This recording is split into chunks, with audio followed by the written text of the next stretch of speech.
which means this is just a custom speech, right? Yes. Speech titled The Good Friday Speech. Sometimes anger is called for, and when it is, you have to choose your words carefully.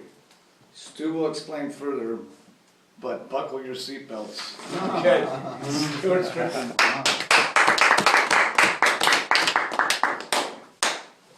I hate to be the buzzkill after two funny speeches. This is most decidedly unfunny. Good evening, fellow Toastmasters. I've been conflicted daily for 6 months. I call this my Good Friday speech because I first gave it on Good Friday at Dawn Patrol Toastmasters as a short 3-minute invocation to kick off the meeting. I'm conflicted because it's a sort of speech one should never give at Toastmasters and should never have to give in the first place. But now I have the feeling of certitude that I should proceed. It's an angry speech and contains an F-bomb or 3. You should always try to keep strong language out of a speech, but this time it's not only unavoidable, it's the central point. But this is also an exercise in speaking from prepared text. When you have something critically important to say, you need to choose every word carefully and stick to the script. I look at Joe over there, who has repeatedly said to use your speech for good. I contend this speech adheres to that spirit, despite or even because of the language. Mostly, this is a call to action. With that, let us begin. It's Good Friday, a good day to talk about crucifixions. I've been thinking about what to say all week and can't think of anything uplifting, unless you want to consider that Jesus himself got uplifted that day onto a cross. I don't care who did what that day, or for what reasons, or the chain of command. What matters is that it's a perfect corollary to what's going on right now in the United States. We have a government that's grabbing people off the street and disappearing them into oblivion. Various types of oblivion. For dubious reasons, for no reasons at all, with no due process. Let me be clear. Even if you have a criminal history, even if you are here illegally, even if you are saying threatening statements, even if you are clearly guilty of committing a crime, which many of these people are not,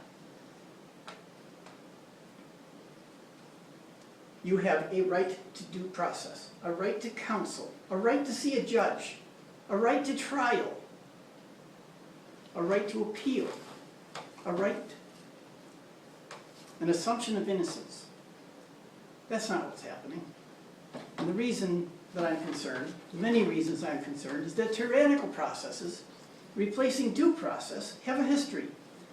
It happened to Jesus. It happened to Joan of Arc in 1429. It happened to lots of people in France in 1789.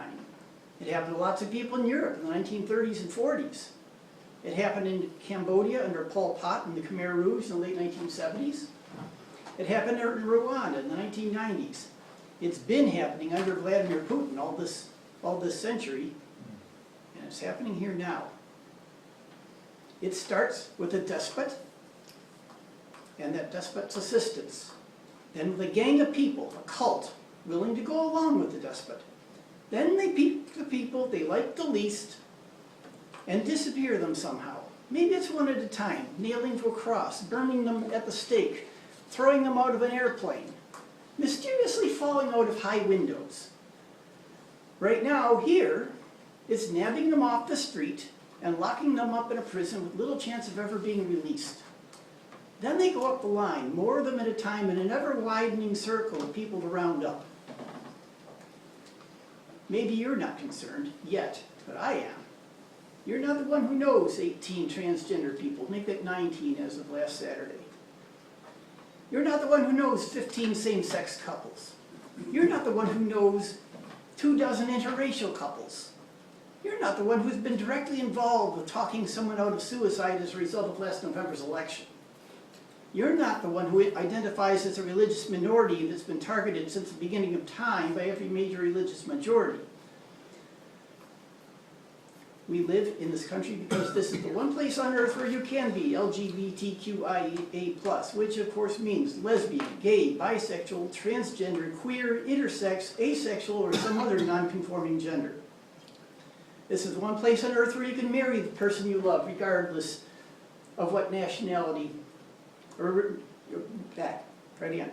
Where you can marry the person you love regardless of their color or gender.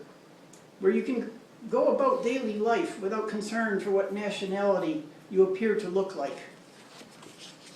Where you can worship as you please or not worship anybody or anything at all. But we're losing that ability. And we cannot wait for the next election to reverse things. That's assuming we have an election at all. We need leaders to stand up to this administration. We need our courts to make their decisions stick. We need our universities and corporations and local school boards to stand up to the demands coming from on high. But first, we need the people to stand up to this administration and say loudly and clearly, no you fucking don't! You don't nab people off the street never to be seen again.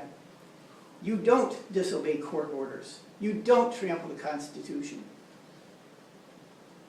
You don't ignore those lines of the Constitution, of the Declaration of Independence, which called out King George III for disallowing trial by jury, for transporting us beyond seas to be tried for pretended defenses, for introducing absolute rule into these colonies. So no, you fucking do not bring an era of tyranny to this country, Mr. President. And no, I do not apologize for using strong language.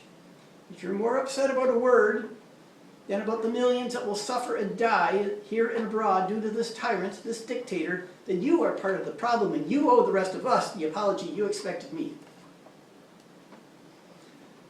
I'm well aware the good many in this room voted for him possibly 3 times now. If you did, maybe you need to ask yourself, how did you get this way? How would you justify your words and actions to Jesus of Nazareth if he was to stand in front of you and ask you questions? No matter what you think, listen up. We are losing our country, our friends, our neighbors, our health, our life savings, and the liberties our parents and grandparents and great-grandparents went to war to protect.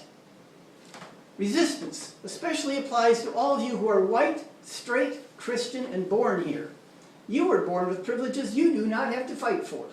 You now have the obligation to put yourself in peril to fight for the rights of others. Tyrants rely on people being afraid, but history rewards courage, not fear. So, no more crucifixions. Get out there and vote and get the fuck out there and fight! Mr. Toesman.